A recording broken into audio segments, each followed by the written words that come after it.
Angin kencang melanda wilayah lereng Gunung Sindoro. Atap rumah berterbangan.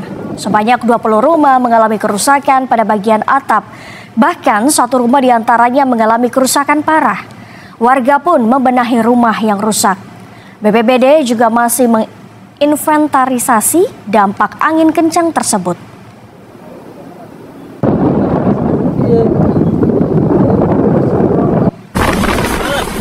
Temanggung badai.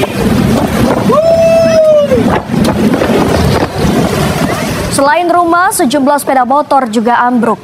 Dari data sementara yang dihimpun BPBD Temanggung, angin kencang melanda 31 titik yang tersebar di 8 kecamatan, yakni Gledung, Parakan, Bulu, Bansari, Kedu, Ngadirejo, Candiroto, dan Wonoboyo.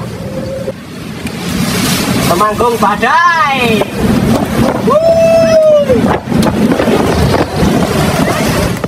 Ada terhitung di kami ada 8 kecamatan dan terdapat pada 31 titik untuk hari Sabtu.